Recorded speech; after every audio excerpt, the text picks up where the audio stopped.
now? Yeah, you said you actually have what? A question which I think relates to this topic, which I was thinking about it today, which relates to Matthew 4:10, when Jesus says, You shall worship the Lord your God and serve him only? Yes. So I think once you discuss that the key term there is serve, which is translated as latreus, latria. Latrevo, yeah, latrevo. Serve him only, latrevo. Right, which basically in biblical context means basically temple worship or sacrifice. Priestly service, yeah. Priestly service. But then I was checking, there is this interesting distinction because in the Hebrew, it's not that, or it's yishtichava shacha. Exactly, I could never pronounce this well, but basically it's more general. It's not necessarily priestly service. But then when the Septuagint translators kind of translate it into Greek, they use the latreos, latrevi, which is more. Yes, exactly. So it seems that Matthew is kind of continuing this Septuagint tradition of using this priestly terminology. However, this is kind of the interpretation of the Septuagint translator. So how can we prove that serve specifically relates to priestly service? Why would you need to? Because if it's a general servitude, whatever this worship is, it's a worship you can only give to God. If it's a general worship, then the Bible contradicts itself. It says, serve him only. So what kind of worship is to be given to God alone? Well, that's the point, because if it's priestly, I think if it's priestly service, then I like it more, personally. More. Well, what I'm trying to tell you, Mario, the Hebrew doesn't use a word that's restricted to the worship of God alone. Avad, service, that's used for also worshiping, serving kings, right, with God's approval. Yishtichava, shacha, it's also the reverence you give to people in position of authority. Why did they then translate in Greek as latrevo? Because they understood, that's what I'm saying, think. What kind of worship can only be given to God? Yeah, exactly. That's their interpretation, which I think is correct. That's right. Obviously. Because if it's just speaking of worship in general, then you have God contradicting himself. That's the point. What is the worship that God is saying his people can only give to him? Well, if it's a general worship, you can't bow down to anyone. God is contradicting himself because he's allowing Israel to bow down to him and worship, and David in the same context, in the same setting, where they bow down to the ground before both of them. It's not going to work. So reasoning it, what is the worship that only God can receive? Because there is a worship that can be given to others with God's approval, but there's a type of worship that can only be given to God. So then they reason through that, oh, it must be priestly worship, the type of worship given by the priest, which entails sacrifices. So the key defining aspect of worship was sacrifice. You cannot sacrifice to anyone but God. Right, yeah, and I think that's a very good explanation. However, someone might come back and say, it's the context that basically determines what type of worship it is. And so as you apply... That's what you just said to me. That's what I just said. Yeah. The context will determine what kind of worship is to be given to God alone. So what is the one worship that can only give to God, you can't give to a creature? Yeah, temple sacrifice. So then what's the problem, I would say to them? Yeah, no, because the problem I was thinking about is like, okay, if prosteneo can be more general, and then this serve terminology in Hebrew is more general, but then it's an interpretation that is obviously, I think, correct, that it's temple service. Then when we apply pilak or latreo to Jesus, and we prove that Jesus receives latreo, then one can push back and say, but that's... pilak to any other heavenly being besides God? Yeah, I don't think so. Well, you got to know for certain. Can you give pilak to any other heavenly being besides God? Well, no, I don't think so. So in Daniel, is the Son of Man a heavenly being who reigns in heaven? Yes. So how can he be given pilak? Because obviously he's God. We know that. No, well, I'm not. It's not so obvious. I'm just saying. I'm asking the anti-Trinitarian, if you're going to use examples where someone is being served on earth, okay, I'll grant you that. Can you show me an example in the Old Testament where God tolerates someone being worshipped, someone being given pilach, the Aramaic verb, other than him who lives in heaven? Yeah, obviously there is not. Okay, so the pilach that causes Christians to realize that this Son of Man of Daniel is being worshipped as God is because he's a heavenly figure. He reigns in heaven. He's enthroned with God, and he's being served by all nations and all languages forever. The last place that God will allow someone that's a creature to be served with the same kind of service he receives is in heaven, especially as he's enthroned alongside of him. Yeah. And can we prove that the pilak is basically the maximum worship to God? In the book of Daniel, you can. When the king is asking them to give pilach to anyone other than God, whether to the king or statue to other gods, what do? What do they say in Daniel 3:12 and 14, 17, 18, and 28? We will not worship or serve any other God. And then he says, servants of the Most High, who chose to have their bodies thrown into flames than to serve pilach any other God but their own. Okay, so that basically... That's basically the maximum you can have, right? Well, I mean, yeah, well, it's the service that believers on earth give to a God in heaven. So since Israelites are told there's only one God in heaven that they are to serve, and they can't serve any other God, they won't even serve humans who thought they were gods on earth, then for the Son of Man to be enthroned with God in heaven and receive pilach while he's in heaven with God, either God is changing his mind, or we got idolatry, or that Son of Man is not a creature. Here. You want to read 12 for me, mister? Out loud? Yes. There are certain Jews whom we have appointed over the administration of the province of Babylon, namely Shadrach, Meshach, and Abednego. These men, O king, do not pay attention to you. They do not serve your gods. So this service is what you give to gods. See and it? do not, yes. Now this word sagid is a different type word. So they won't worship your image because the image is supposedly symbolizing you, that you're a god, because they thought they're gods. But notice pilach is used in reference to who? To gods, right? Gods. Yeah. So right there. Now Daniel 3:14. Nebuchadnezzar asked them, what does he say? Answered and said to them, is it true, Shadrach, Meshach, and Abednego, that you are not serving my gods? There's that verb again. Yeah. Notice he even differentiates pilach as something given to gods, and the sagid, the worship given to an image. Yeah. Okay. Yeah. That's great. Yeah. So pilach is given to who? To gods. Yeah. Gods, right? So you see from Daniel, pilach is that which you render to gods. Okay, that's great, actually. Yeah. And it's the same word as Deuteronomy, right? I know it's pilach in this case. Yeah. Because I know you think I'm a heretic. Because my heretics. All right. Now, what did they say to him? Daniel 3:17, 18. You guys learning? These are good questions he's asking. Daniel 3:17, 18. If it be so, our God whom we serve is Guess able what that word is? Yeah, pilach. Notice they don't use the word sagid, worship. They use the word pilach. Guys, I want you to catch the distinction. When it talks about worshiping the image, they use a different word, sagid or sajid. However you want to pronounce it. But when it talks about worshiping gods, they use pilach. See the difference? So the God whom we serve, keep reading. We serve is able to save us from the furnace of blazing fire, and he will save us out of your hand, O king. But if not, let it be known to you, O king, that we are not going to serve your gods. There's that word again. Yeah. And then what?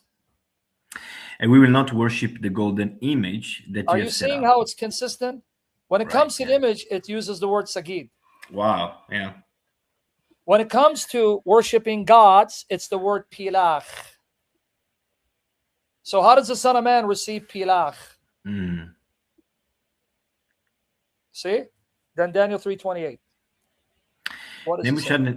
Nebuchadnezzar answered and said, "Praise be the God of Shadrach, Meshach, and Abednego, who has sent his angel and saved his servants who put their trust in him, violating the king's word, and gave up their bodies so as not to serve and not to worship any god except their own God." So not only they won't serve any other god, they won't even worship any other god. They won't even do either. Is why the golden image represented Nebuchadnezzar, and he was trying to portray himself as a god, right? Because what did human kings think? They were gods on earth. So to worship the image, this was a foreshadowing of the Antichrist. What do I mean? Yeah. What does the Antichrist do? Not only will you worship him, but you must worship his image.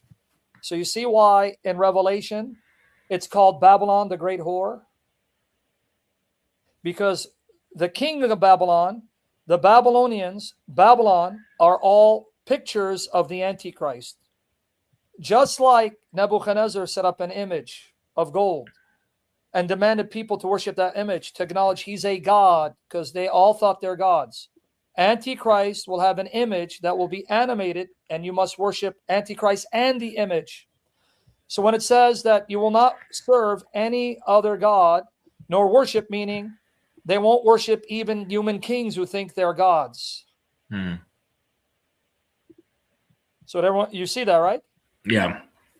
So the word serve all throughout is pilach. So I'm going to get you the Hebrew. Now, be careful of an argument that I was going to criticize this. I hear it all the time, and pray for me, brothers and sisters. Why? My personality is such that when I've befriended someone and I've given them my all, like help them, serve them, then I find out they are traitors who will say one thing in your face and then talk behind your back and turn out to be snakes. I end up disliking them. So pray God heal my heart, that I don't have unrighteous hatred. I say this because when I like you, I will work with you to help you improve your arguments. When I see you're a snake, I'll be the first to call out your arguments and say they're bad. Be careful of this argument, because I hear it and it upsets me. You're going to hear it, my brother, and I don't want to offend you, but I just want to let you know. You're going to hear William Albrecht tell you the Greek says latreo in Daniel 7, right? In Daniel 7, yeah, but there is a variant, right? He will tell you the Greek says in Daniel 7:14 that the Son of Man receives latreo, right? Yeah. Problem. There are two Greek versions of Daniel 7:14. You have the Theodotion doesn't use latreo. It uses douleo. And the other version uses latreo. So because of sloppy arguments like this, you're going to embarrass yourselves. There are two Greek versions of Daniel 7:14. Theodotion, one version says the Son of Man receives douleo. The other Greek version says latreo. So be careful of sloppy arguments that only give you part of the picture, not the complete picture. Because someone who doesn't care for the Trinity wants to embarrass you will say, wait. Why didn't you mention the alternate rendering of the Greek? There's a Greek version that doesn't say the Son of Man receives latreo, but douleo. Okay? That's why instead of basing your argument on a Greek translation, go to the original language of Daniel. You with me there? I thought there was a textual variant there as well, right? In the Hebrew. Was there also a textual variant in the Hebrew or not? Well, the standard Hebrew reading would be pilach. I don't know what variant you're referring to. Even if there would be some manuscripts, they would be too minor and insignificant to be even taken into consideration. No, maybe I'm getting confused. Maybe the variant is only in the Greek then. Yeah. Say it again? I remember there was a variant, but maybe I'm getting confused. Maybe it's just in the Greek. The variant I know is in the Greek, but I'll check it up right now. Because even if there was a variant reading in the Aramaic, which I'm not aware of, and I've consulted the scholarly works, not trying to, just saying I've read them, they would have mentioned it. it would be such a minor reading in some very few minor, less accurate manuscripts. It doesn't even come up for consideration. So unless you have the evidence, perhaps. No. All right. Now, Daniel 3:12. Let's see what the verb is. All right. Pilachin. What's this word? Pilach. Where is it used? Pilach. Here, Daniel 3:12, same verb, pilach. 3:14, same verb, pilach.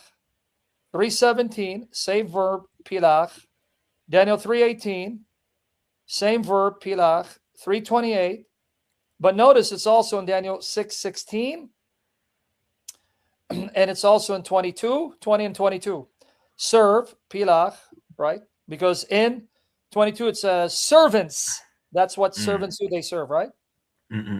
6:26, I meant to say. Nonetheless, Daniel 6:26. Nonetheless, here it is, same verb. Daniel 7:14, pilach, same verb. Yeah. So if pilach is that given to gods, and Jews cannot give pilach to any other god but their own, but then the Son of Man will be given pilach, yipelechun, by all nations and all languages forever. And this is the same pilach that all the kings, dominions will give to the Most High. How can the Son of Man be given pilach while he's in heaven, enthroned with God, if he's a creature? Yeah, that's phenomenal. I actually didn't realize how strong it was. Say it again? I didn't realize how strong and consistent it was. Yeah. Oh yeah, let me show you that it's even the same form of the verb. Yipelechun. Same exact form. Yipelechun. Sorry, guys, if I'm butchering the Aramaic. I don't even speak English. He doesn't even speak Spanish. All right, watch her. All right, was given, right? Nations should ye pelechun, right? Yeah. The same form is used in Daniel 7:27. Watch. There it is. Ye pelechun. See? Yeah, okay. Same form. Wow. Now, in fact, it's even used in 28. That they will not serve, give ye pelechon, or worship sagit to any other god other than their own. But it's used in 7. It's the same chapter. It says that the dominions will give the Most High ye pelechon, same form of the verb. Let me show it to you. So this is a powerful text. You don't need to go to the Greek, because someone who's sharp is going to say, "Oh, wait, there's a variant reading in the Greek." Ye pelechon. Yeah. Who? Yeah. They're going to give you pelechon to the Most High. And it's plural, the highest ones. Elyonin is plural. It's not singular. It's not Most High. It's highest ones. It's plural. The in is plural. Adjective, masculine, plural. So there's more than one who's the Most High. Why? Because in the chapter, how many did Daniel see? 2. That's why it's plural, guys. Here, I'm going to send you a private chat that you can see. Guys, click on it when I send it to you. You're going to put your cursor under the word Most High. You see the in? That is Aramaic, masculine, plural suffix. It's plural. That's why it says adjective, masculine, plural. It's literally the highest ones. Yeah. All right. Why plural? Well, we know why. Because when we go back, we see how many are there? Let's see.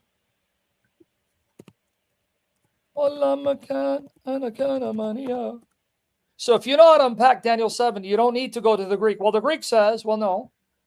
Okay, so he sees thrones, plural, right? Daniel 7, 9 to 10, correct?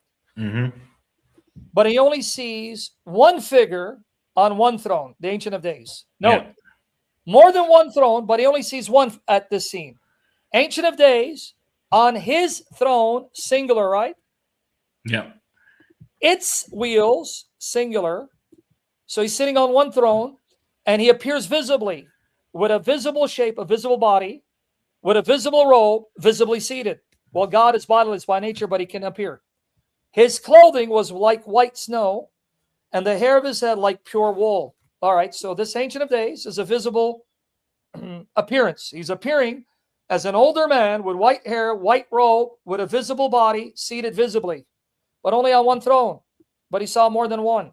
Now the other figure, Daniel 7, 13, 14.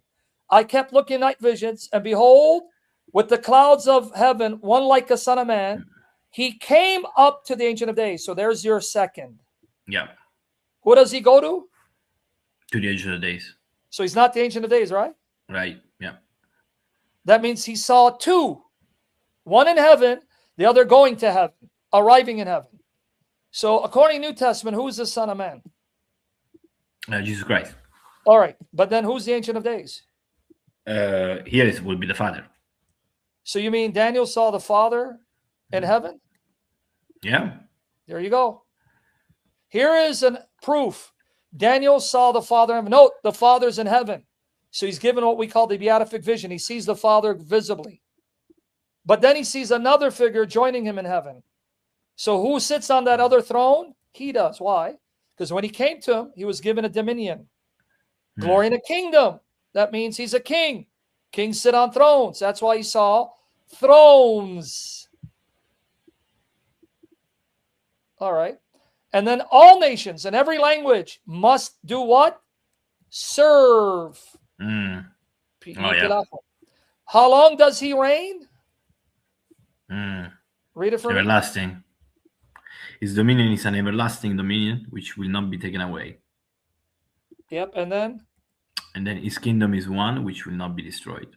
Now in the same chapter, verse 27, read for me what it says. Then the reign, the dominion, and the greatness of all the kingdoms under the whole heaven will be given to the people of the saints of the highest one. This is what the Bible teaches, right? We will reign with Christ forever. Exactly. Yeah. God's kingdom will be our kingdom. We will rule with him as kings and queens on earth, even though we'll be subject to them and we'll still worship them. Now keep reading. His kingdom will be an everlasting kingdom, and all the dominions will serve and obey him. Serve, yeah. Wait, there's that verb again, serve. Yeah. So the highest one is served by all dominions. But earlier, it was the Son of Man who is served, same verb, by all nations and all languages forever. But then what's interesting is, I told you guys, if you're paying attention, the word highest one is plural, Elyonin. It's literally the highest ones, most highs. It's plural. Let me show it to you again because I know you're a skeptic. I gave you the link. So you have that link in the private chat, right? Yeah. All right. So guys, you got the link, right? So take a moment, click on it. What is the word for most high? Elyonin. The in makes it plural. Here you go. Adjective, masculine, plural. So if you guys are paying attention, I'm going to ask you guys a question. Why is it plural? Why does Daniel speak of most highs, highest ones, plural? Why is he using the plural? Because there's more than one. Who are the more than one? In the context, the Ancient of Days and the Son of Man. So Ancient of Days and Son of Man, right? That means they're not the same person, are they? Yeah. So they're not two manifestations of one person, right? They're two distinct persons. Definitely, yeah. That's why they are the highest ones. But now understand how this proves the Son of Man is equal to the Father. Why? He's just as high as the Father. Otherwise, you wouldn't call them both the highest ones. Yeah, no, I mean, it's very tight. How can he be the most high with the Father if they're not equal in glory, status, dominion, and honor? Note, they are together the highest ones, most highs. One is not higher than the other. They are equal. How can the Son of Man be equal to the Ancient of Days and just as high and sovereign and mighty as him if he's a creature? Yeah, no, it's very, very tight once you understand it. This is how you make your case for the worship pilat. You don't need latreo. Latreo. In fact, here I'm going to show you that the verb in the Greek is not latrevo. It's douleo, because there are two versions of the Greek. You guys listen, everyone? You're learning? Be careful of sloppy argument that says, well, the Greek says latrevo. That's only one version. There's more than one Greek version extant. There's the one attributed to Theodotion, and it says doulevo, doulevo. Now let me show you that. You ready? Yep. So why would I make my argument on the Greek when someone can say, yeah, but there is a variant reading and it's not latrevo, it's doulevo? These kind of sloppy arguments will end up getting you embarrassed by sharp anti-Trinitarians. Really. So my duty is to Christ and to you, not to my friendship to anyone. I want to make sure you don't embarrass yourselves. Like I did with that young kid, Caleb. Why do you think I was tough on him? Is it ego? Do you want to win a debate and you're not ready? Or is it about the glory of Christ? If it's about the glory of Christ, don't debate. Here, let me prove it to you. Now, did I send you the link to this or no? This one, no. I don't think so. You're a hater, dude. Why are you such a hater, man? Oh, maybe yes. Maybe yes. Sorry. I see now. No, I didn't. You're right. Hello? All right. Now, I just sent it to you right now. All right. Now, watch. You got it? Did you get it? Yes. Now, yes. Okay. Now, watch. What is the verb here? Let's see. Let's go to 14. Okay. Here it goes. Ke afto idothi he archi. Not trying to impress you because I can read it. I'm just reading it so I can keep up with practice. He time ke he basilia ke pantis I lai, meaning the people. Fule glosse afto du levo susin. It's not latrevo. Yeah. It's not latrevo. So tell William, retire that argument, brother. Jeffrey, I'll be done in about 20 minutes, brother. You can watch the rest of it later. Retire the argument. If I was an anti-Trinitarian, I'll wreck you, William. Stop these bad arguments, brother. You love the Lord. Equip Catholics with the best arguments. Stop these weak arguments. See it right there? Yep. That's douleo, doulevo. It's not latrevo. You guys see it? That I'm not lying and I'm not trying to pick on. I'm trying to protect you from bad arguments. Yeah, it takes a bit more time to unpack in the Hebrew, but it's very tight. So what is it? It takes slightly more time to unpack it in the Hebrew, but it's very tight once you do it. No, actually, Hebrew, you can just show from Daniel, you cannot receive pilach if you're not God. Yeah.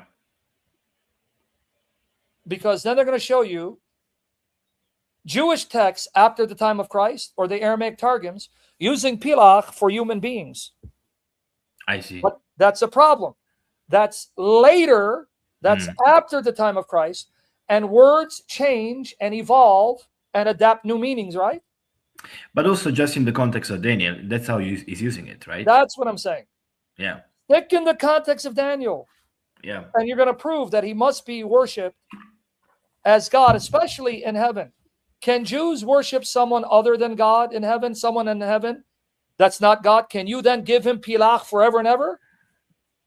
I mean, unless you have a very strange theology, I don't think so.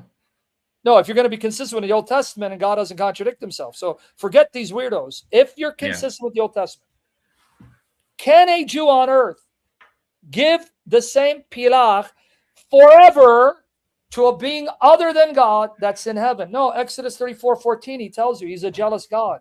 Oh, yeah. Right? Oh, yeah. So now, does this version have latrevo or doulevo? Doulevo. Okay, now watch verse 27. What does it use? You ready? Yeah. Okay.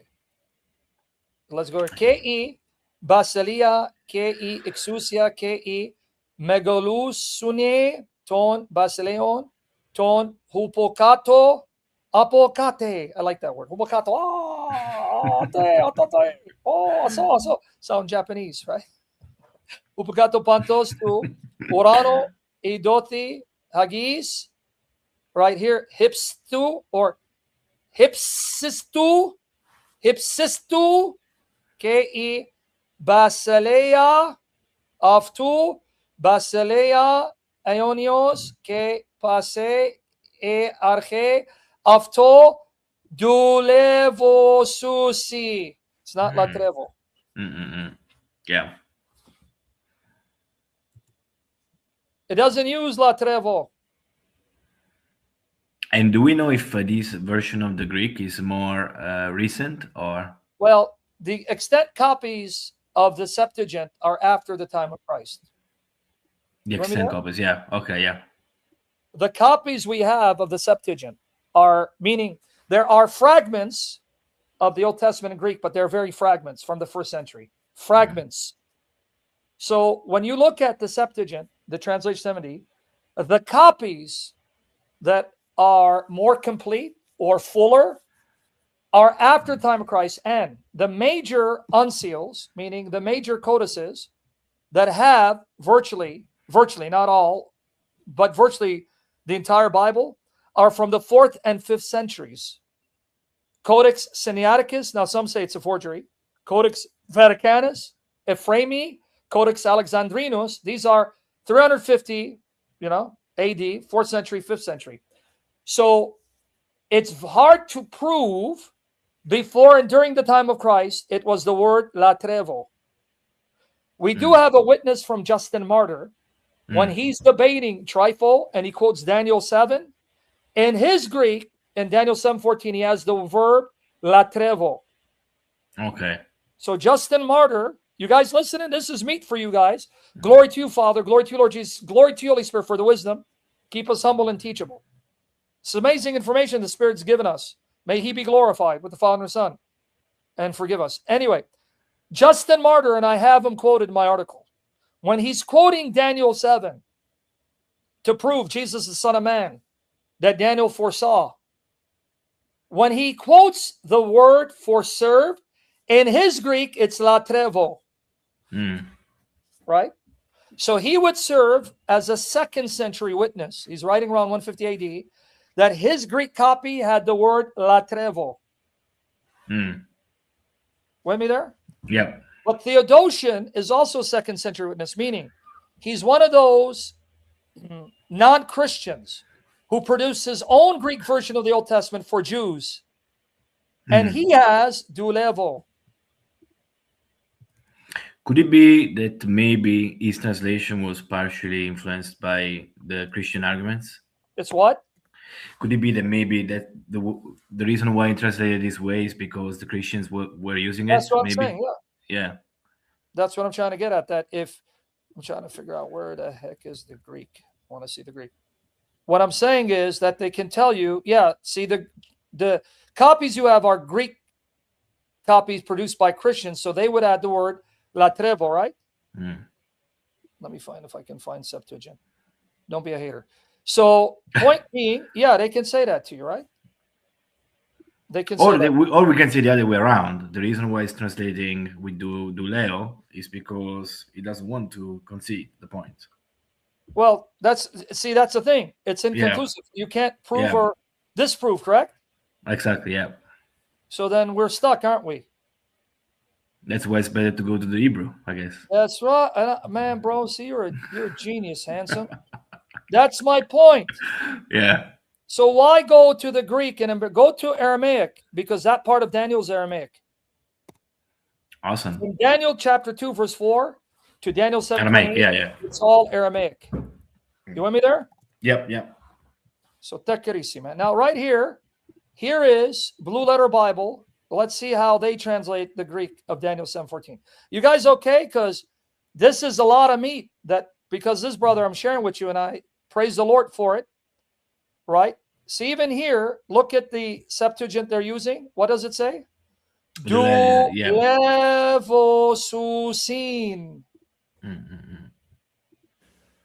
Strong's G 1398. Duluo.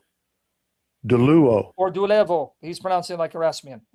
So even note the Septuagint used here, guys. Here, let me get you the link. Doesn't use Latrevo. Exactly. A lot of protein. That's my dude right there. My favorite Protestant heretic. Okay, I'm going to send it to you. Okay, are you learning this, guys? You're blessing me, man. Honestly, I love you guys. If you weren't here, I wouldn't be sharing this. And you here lets me then share it, let it out to bless you. Jiu-Jitsu. Make sure you choke people out for me. Don't choke me out, Jiu-Jitsu. Remember, I'm your buddy. You're dangerous because you know how to choke people out. Only thing I know how to choke is a chicken when I go to the buffet. All right. So you see here, guys, it doesn't use la trevo. Now let's see if Bible Hub uses la trevo. You ready? Okay. So when you hear William use this argument, say, brother, update your argument. Update your argument. You're going to embarrass us. You're going to embarrass us. There are two forms of the Greek. Now, let me shock you a little more. There is another version of the Greek called the Old Greek. All right. You know how Daniel 7:13 reads in the Old Greek? You know how it reads, and the Son of Man came to the Ancient of Days? Right? In the Old Greek. No, what we read here. The Son of Man came to the Ancient of Days, right? Yep. The Old Greek, you know what it says?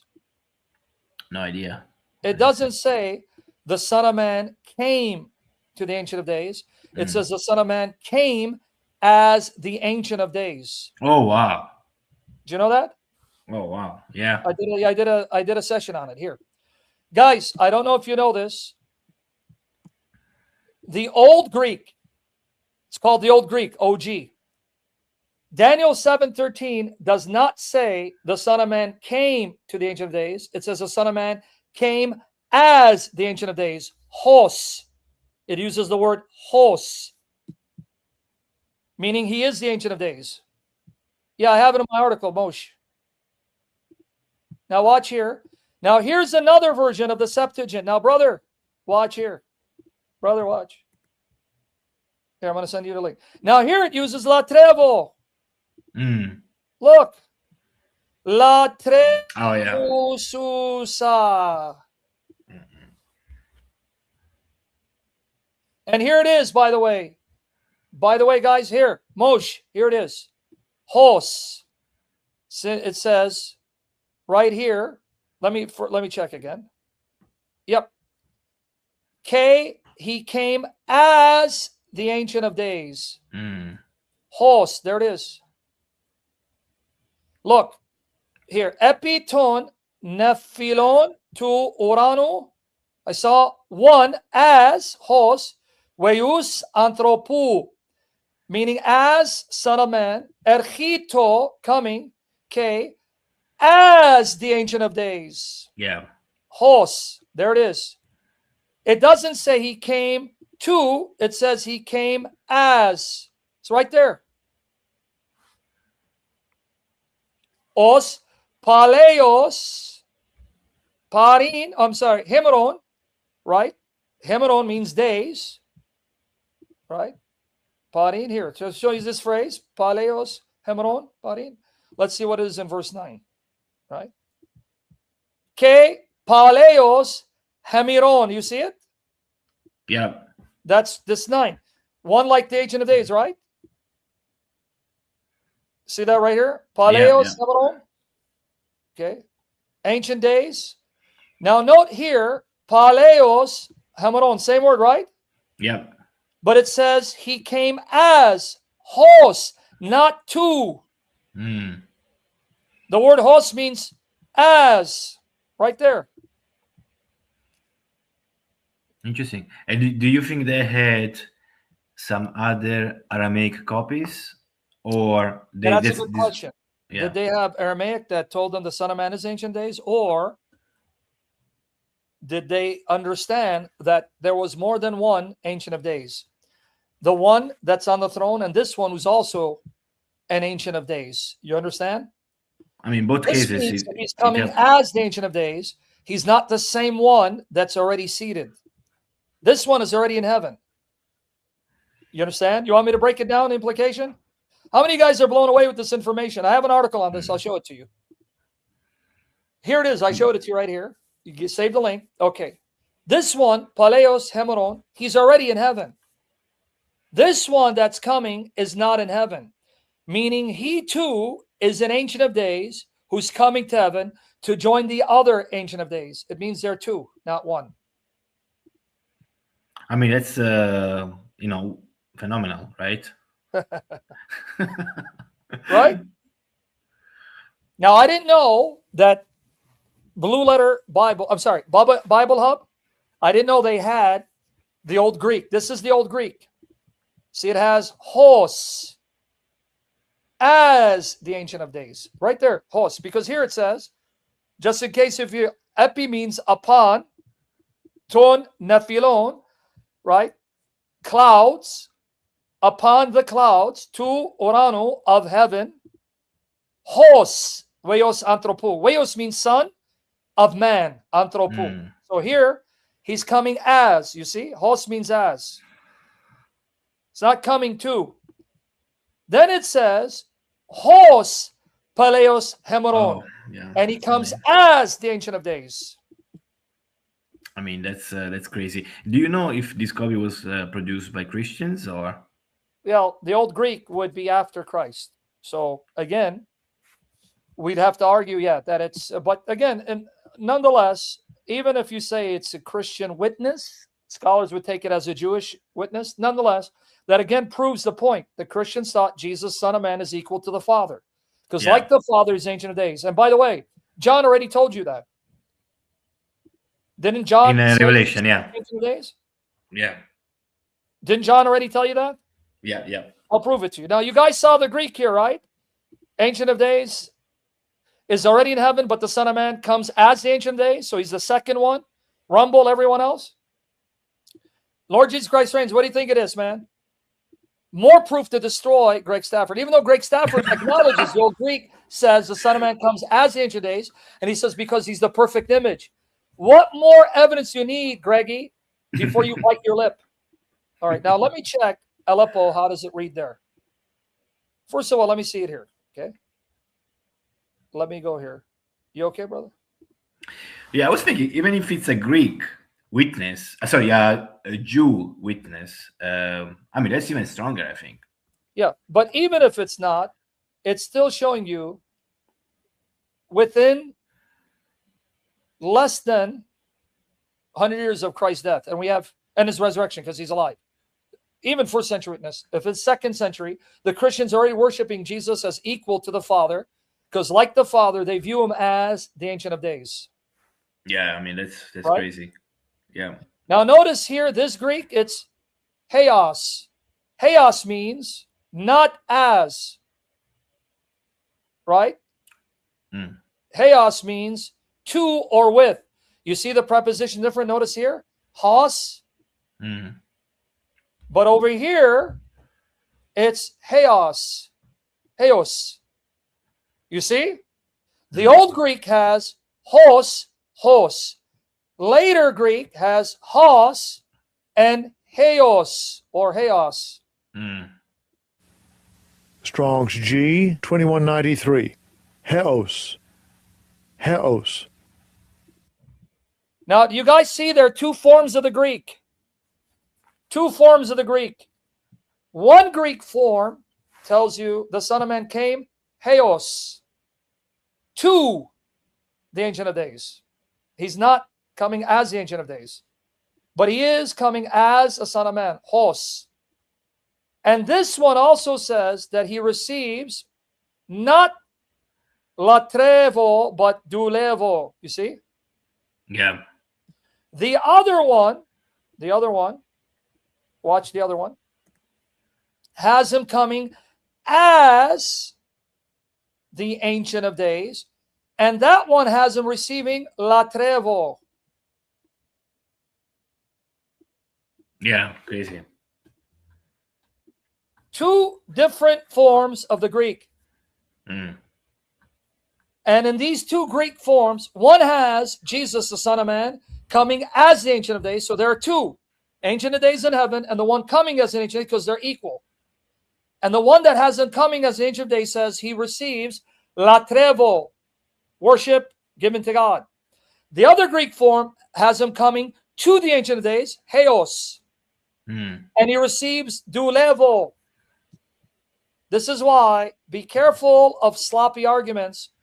This guy will keep telling, the Greek says latrevo. No, only one form of the Greek says it, man. Update your arguments, dude. I was thinking this Old Greek, even if it's a textual variant, I think it's still significant that probably they didn't correct it over time, right? What is it? So I was thinking, because the two words are very similar, with and as, but even if it's a textual variant, because it can be ascribed mistake, it's interesting to me that they kind of maintained it probably over time, right? Yeah. So, well, brother, either variant, you still have the Son of Man being God. Meaning, if he comes to Ancient of Days, because he's not that same Ancient of Days that's already in heaven, so they're distinct. That's so we accept that. See, a Trinitarian can accept all the readings. He comes to the Ancient of Days because they're distinct, but he also comes as the Ancient of Days. Why? Because understand what we're saying. If you go with the reading that he comes as the Ancient of Days, then that means there's already one there who's the Ancient of Days. But there's another one who's equal to him in age. He comes to join him. Yeah. That's two divine persons who are equal. I mean, that's great. Yeah, that's the standard. Either way, even if I don't go with the word that says hos, he comes as Ancient of Days, but comes to him, the context is clear. He's still equal to him in glory and divinity. So either reading destroys anti-Trinitarianism. But the reading that says he comes as Ancient of Days, Greg Stafford did a session, Lord Jesus Christ, if you know it. He goes, yeah, the old Greek says it because he's the perfect image, the exact representation of God's being. That's why he looks like him. Dumbass, then what's left? If he is the Ancient of Days, because he's the exact representation being, how is he a creature, Greggy? Because you're stupid. Now let me see the Greek here. And so you said, before I forget, the two words in Aramaic, with and as, are they similar as well, or? Now, before you ask me, now guys, you see this form goes with the same Septuagint used in Blue Letter Bible. Heos, he comes to the Ancient of Days, and he receives doulevo, not latrevo. The one on Bible Hub uses the Old Greek. He comes as the Ancient of Days and receives latrevo. Now, what were you saying about the Aramaic? Now, I was saying, are the two words, because in Greek they are very similar, are they also similar in Aramaic? Two words, what again, brother? Because, the two words, with and as, in Greek are very similar. Yeah, well, that's the Greek distinction. But if you look at, I'll show you now the Aramaic here. All right. Yeah, that's the Greek. But either way, brother, any reading you got, you get the Trinity. If he comes as the Ancient Days, why? Think about it. He can't be the one who's already in heaven. So how's he coming to heaven as the Ancient of Days? I mean, it's it's very clear. That means what? That someone else is coming who's also old, just as old, right? Absolutely, yeah. So how many Ancient of Days is there? In this context too. But if he comes to the Ancient of Days, he's still equal to him because he's just as high as him and receives the same worship. We win. Yeah. That's what I'm trying to say. Yeah. Right? Awesome. See? Wa'ad, ad, to.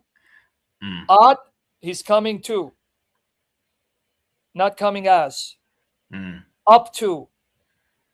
Until. He's coming to him. See? So Daniel 7 is one of the most powerful chapters along with Zechariah. Guys, I'll retitle this to show you Zechariah and Daniel. Using Daniel chapter 7, the book of Daniel, and Zechariah chapters 2, chapters 12, 14, obliterates anti-Trinitarians and proves from the Old Testament the Trinity. Because I'm going to show you something else. We talked about Son of Man, Ancient of Days, right? But where is person number 3? The third person. Good question. Well, here he is, man. Why are you such a hater, dude? Now, be careful of translations that will render the Aramaic plural, Allahin, as gods. It should be intensive plural, as God. So here, and by the way, the Greek and Latin prove that Allahin should be God, singular, because they render it singular. You want to see the Holy Spirit, the Trinity, in Daniel? You ready? Yep. Here you go. The Trinity in Daniel. Daniel 5:11. Read out loud for me so I can hear you. There is a man in your kingdom in whom is the Spirit of the Holy God. And in the days of your father... Wait, who's possessing him? The Spirit of the Holy God. And who then enables him and inspires him wisdom to embarrass the diviners and soothsayers of the gods? The Spirit of the Holy God? Yeah. There's your third person. Keep reading it. And in the days of your father, light and understanding and wisdom, like the wisdom of the gods, were found in him. And King Nebuchadnezzar, your father the king, made him chief of the magicians, astrologers, Chaldeans, and Soothsayers. soothsayers. Right. Now, Yes, soothsayers. watch what Belshazzar will say to him. Daniel 5:14. I've heard of you that the Spirit of God is in you, and that light and understanding and excellent wisdom are found in you. Wait, so who is in him, empowering with wisdom, knowledge, that is like the gods? Man, your wisdom's like the gods, man. It's out of this world, and it's putting us to shame. Who's doing that for him? The Spirit of God, yeah. Oh, wow. So there's third person. But now let me show you that the Son of God is the angel of God. You ready? Yep. I did sessions on this. Be careful of translations that will butcher Daniel 3:25. One like the son of Alahin. The plural doesn't mean it should be son of the gods. It's an intensive plural. Whereas Elyonin should be numerically plural. Go watch the sessions I did on this. Daniel 3:24-25. The king Nebuchadnezzar was astonished, and he rose in haste and spoke, saying to his counselors, Did we not cast 3 men bound into the midst of the fire? They answered and said to the king, True, O king. Look, he answered, I see 4 men loose, walking in the midst of the fire, and they are not hurt. And the form of the 4th is like the Son of God. Yeah, I mean, Where is Jesus? Yeah. The one who appears as a man to protect them from being consumed by the fire. You know, Sam, as well, I was thinking about this passage today. Okay, because I want you to see who the Son of God is. Nebuchadnezzar spoke, saying, Blessed be the son of Shadrach, Meshach, and Abednego, who sent his angel and delivered his servants who trusted in him, and they have frustrated the king's word. Wait, the Son of God is who? The angel. So the angel of God is the Son of God. Angel, yeah. What more proof do you want this is Jesus? I mean, it's He very sent tight. the Son of God as a man to save them from the fire, but that Son of God is the angel of God. Okay, now I'm going to show you it's the same angel that God keeps sending. It's one and the same angel. Watch here. So again, who was the 4th man? The Son of God. And who is the Son of God? The angel. Now, who did God send to save Daniel from the lions then? Daniel 6:22. My God sent his angel. That and angel shut the again, lion- huh? Yeah. And shut My the God lion's sent mouth. who? His angel. Read it. Okay, finish the verse because I'm going to show you who the angel is. And shut the lion's mouth, so that they have not hurt me, because I was found innocent before him. And also, King, I've done no wrong. I've done no wrong before you. Okay, so the angel is the Son of God, and he's this angel that God keeps sending, right? Yep. Now let me show you who that is in Isaiah. It's one and the same angel, guys. Isaiah 63:9. Read that for me. I don't see it. One sec. Hold on, brother. Let me get it. Why you, bro? You don't have X-ray vision? You got glasses. I'm blind. In all their affliction, he was afflicted, and the angel of his presence saved them. In his love and in his piety, he redeemed them, and he bore them and carried them all the days of old. So the angel of his face, Almighty, stop barking like a bastardized dog, bastard son of Satan. Come on up so I can destroy your JW cult. You worship a fake God, and your Jesus is a fake. He's not real. Stop barking before I send the shit to muzzle you like they're muzzling your mommy. All right, so who does God send to save his people? The angel of his presence. This will tie in with tomorrow's session in the daytime, Lord willing, that in Orthodox Jewish prayer, Jesus is called the angel of his face. In the Orthodox Jewish prayer, they pray to Yeshua, Sar HaPanim, Jesus, the Prince of his face. I'm going to connect it tomorrow because I have the post right here. So, brother, there you got the Trinity in Daniel and Zechariah, and then you're seeing it's the same angel that he keeps sending over and over again. That's the angel that became Jesus. Here's an Orthodox Jewish prayer during Rosh Hashanah, and they pray to Yeshua Sar HaPanim. Jesus, Sar, ruler of the face. Panim, this is Isaiah 63:9. They're referring to Isaiah 69. An Orthodox Jewish prayer that identifies the angel of his face as Jesus. I mean, it's incredible. I want to do that tomorrow. Now, brother, do you have any other questions or no? I wanted to basically get your you'll be next, Aiden, so don't go anywhere, but go ahead.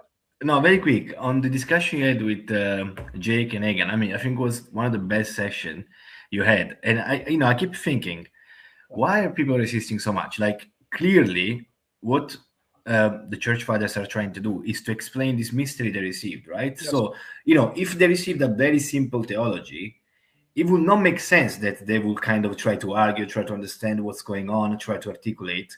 The fact that they keep debating it and they're trying to figure out what is the terminology, that's already the proof that they received that type of revelation, even if it's obviously such a great mystery that it's not clear yet. So they're trying to figure it out. Yep. But, to me, the fact that they're debating all the time and they don't get the terms right, I mean, that's not a problem at all. I don't see what's the debate. What he was trying to do was to get me to impose on them later formulations, articulation of the Trinity, but it doesn't work like that. Any good Catholic who knows their tradition says you can't take a later dogmatic pronouncement and then impose it on the past to see if the people knew this or affirmed this and condemn them if they didn't. That's not how it works, right? Yeah. Meaning, if you have someone like Thomas Aquinas, the way he articulates the Immaculate Conception, being the byproduct of his time, there was a belief that even though you conceived a child, a woman, the soul was not created at the moment of conception. It was infused later. Because of this medieval thinking, which also you find in Islam, to say that Mary was immaculately conceived from conception made no sense, because all it was that embryo. It wouldn't be until the soul was infused that soul would have had to been kept pure. So when people misread Thomas Aquinas into thinking he denied the Immaculate Conception, no, he wasn't. You understand my point? He did not exactly deny it. What he was saying is, because this actually Muslims believe this. Do you know that Muslims believe the baby in the womb is not human until the 120th day after conception, because that's when the soul is infused? And fact check me on this. Don't take my word for it. Go to the greatest scholar besides Sheikh Google. Go to AI. Type in medieval scholastics thought. The soul would be infused at some later stage after conception.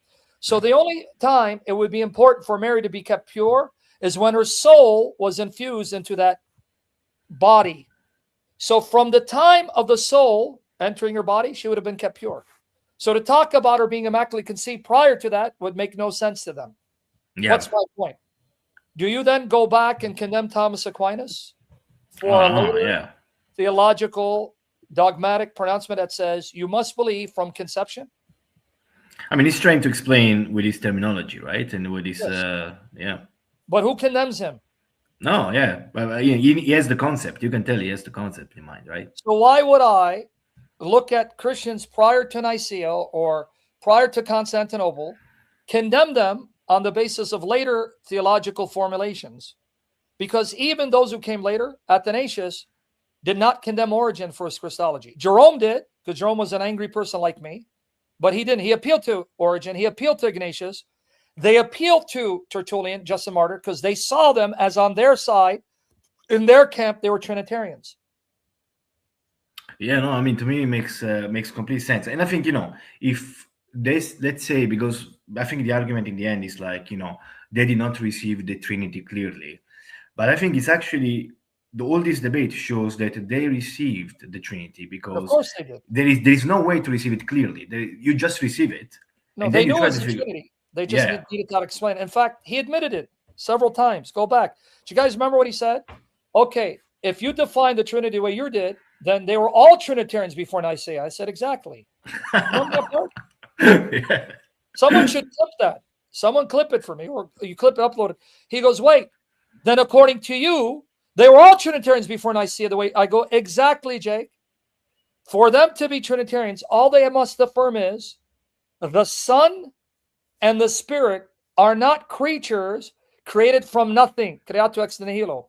They are uncreated, even though they may have existed within God, but still God reasoned with them within himself. As long as they affirm Son and Spirit are of God, not from creation out of nothing, they're Trinitarians. Yeah. He even admitted. He goes, well, according to you, then that they're. I go, yeah, exactly, Jake.